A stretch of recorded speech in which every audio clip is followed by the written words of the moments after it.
नमस्कार दोस्तों, आपका स्वागत है। आज की ये जो कहानी है दोस्तों, जेम्स वैन प्राग नाम के एक बहुत बड़े साइकिक है, उन्होंने ये कही थी।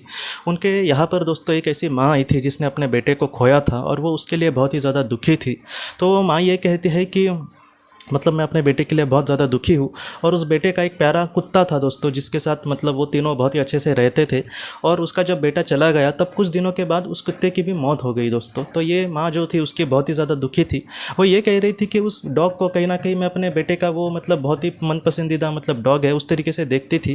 कहीं ना कहीं मैं उसके लिए जितना हो सके ज़्यादा से ज़्यादा कुछ करने की कोशिश कर रही थी। लेकिन जब वो चला गया तब इसको और भी बुरा लगा, जैसे एक मेरे बेटे को कहीं ना कहीं मेरे बेटे की करीबी कोई एक डॉग है और वो फिर से मेरा बेटा भी चला गया और अब वो भी चला गया।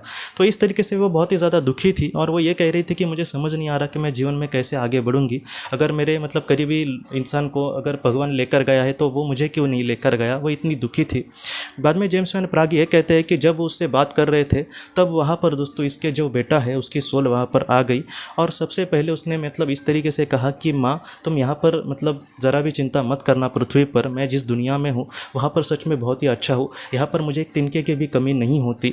और तुम्हें और भी एक मैं बात बताना चाहता हूँ कि हमारा जो डॉग है वो भी यहाँ पर मेरे साथ है। वो हमेशा मेरे साथ नहीं होता, लेकिन मैं जब चाहूँ वो मेरे पास यहाँ पर आ सकता है। और जितना हो सके जैसा पृथ्वी पर हमारा रिश्ता था मेरा और उसका, उसी तरीके से हम यहाँ पर बहुत खेलते हैं और मैं उसको बहुत कुछ खिलाने की भी वहाँ पर कोशिश करता हूँ। और माँ, मैं तुमसे ये कहना चाहता हूँ कि तुम प्लीज़ अपना ख्याल रखना। और मैं दिल से कुछ कहना चाहता हूँ आपको। और उसने ये कहा अपनी माँ को कि तुम भी कोई भी एक पेट जो तुम्हें पसंद होगा उसको तुम पालना, जिससे तुम्हारा थोड़ा सा मन बहल जाएगा और उसमें थोड़ा सा तुम बिजी भी रह सकोगे और उसको तुम दिल से कुछ प्यार भी कर सकोगी। क्योंकि मुझे ये समझ में आ रहा है कि अगर तुम ऐसा करोगी तो तुम्हारा फिलहाल का जो दुख है वो थोड़ा सा कम हो सकता है। ऐसे उसने प्यार से कहा अपने माँ को। और उसके माँ ने दोस्तों, उसकी आंखें एकदम भर आई अपने बेटे से बात करके, जो आज इस दुनिया में नहीं है। तो उसने यही कहा कि कहीं ना कहीं हाँ, मैं ज़रूर ऐसा करूँगी। और उसके बाद दोस्तों उसने वैसा ही किया। और आज कहीं ना कहीं थोड़ी सी वो बिज़ी है। उसने बाद में एक कैट लाई और उसके बाद एक डॉग लाया और वो कहीं ना कहीं बहुत ही अच्छे से आज कहीं ना कहीं उनके साथ अपनी ज़िंदगी जीने की कोशिश कर रही है। तो ये जो कहानी है पहली तो ये सीख देती है कि जिन्होंने किसी अपने को खोया है वो उस दुनिया में सच में बहुत ही अच्छे से होंगे। और दूसरा कि अगर किसी ने अपने पालतू जानवर को खोया है तो क्या होता है दोस्तों कि जो जानवर है उनका एक अलग लोक होता है। जैसे इंसान का पहले से 7 लोग, इस तरीके से उनका आत्मलोक में लोक होते हैं। लेकिन जो प्राणियों के अलग लोक होते हैं और वो 3 लोग ज़्यादातर होते हैं।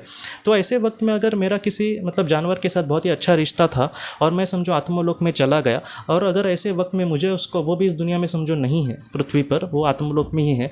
तो ऐसे वक्त में जब मेरी इच्छा होगी उससे खेलने की या फिर उसको उसको खिलाने की या फिर उसके साथ कुछ वक्त स्पेंड करने की, तो ऐसे वक्त में जो बड़ी आत्माएं हैं दोस्तों, वो उनको हम कहे ये सारी बातें, तो वो इन सारी चीज़ों की अनुमति देती है कि हाँ ठीक है, हम उसको आपके यहाँ पर लेकर आ सकते हैं। और जहाँ तक ये डॉक्टर माइकल न्यूटन जी ने बात कही है कि जब तक हमें उनके साथ खेलना है या फिर उनके लिए कुछ करने की कोशिश करनी है, तो ऐसे वक्त में उनसे प्यार से वहाँ पर उनको प्यार की भी कर सकते हैं दोस्तों। तो ऐसा है। इसलिए अगर किसी ने अपने जानवर को भी खोया तो आप ज़रा भी चिंता मत करना दोस्तों, आप उससे भी ज़रूर मिल सकेंगे। और ये ऐसे सच्ची केसेस से हमें सारी पता चली है चीज़ें। तो आप ज़रा भी चिंता मत करना। और जितना हो दोस्तों, अगर आपने किसी अपने को खोया है और उनके लिए अगर आप दुखी है तो आप प्लीज़ मत चिंता करना। आप भी ऐसा कुछ कदम उठा सकते हैं। ये पेट पालने का ही नहीं, लेकिन आप ऐसा कोई कदम उठा सकते हैं जहाँ से आपका थोड़ा सा दुख हल्का हो जाए, या फिर उस जीवन में आप थोड़ा सा अपने आप को संभाल कर जीवन में आगे बढ़े। अगर हम आज अपने आप को संभालते हैं और जीवन में आगे बढ़ते हैं दोस्तों, तो हमसे ज़्यादा खुशी हमारे अपनों को होंगी। और आप ज़रा भी चिंता मत करना, हमारा जब जीवन कार्य पूरा हो जाएगा तब हम उनसे ज़रूर मिल सकेंगे और उनके साथ हम हमारे सारे सपने उनके साथ पूरे हो सकेंगे। आप ज़रा भी चिंता मत करना दोस्तों। तो दोस्तों, हम अपनी अगली वीडियो में किसी नए विषय को लेकर मिलेंगे। तब तक आप अपने परिवार का ख्याल रखना। आपका बहुत बहुत धन्यवाद।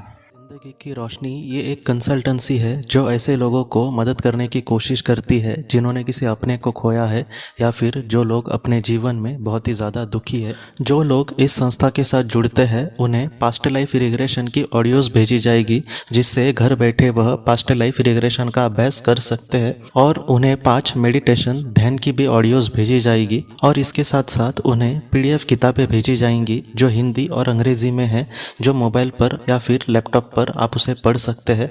और 10 ऑडियो बुक्स भी आपको भेजी जाएंगी। तो दोस्तों, अगर आप इस संस्था के साथ जुड़ना चाहते हैं तो कृपया इस नंबर पे व्हाट्सएप मैसेज करें। आपका बहुत बहुत धन्यवाद।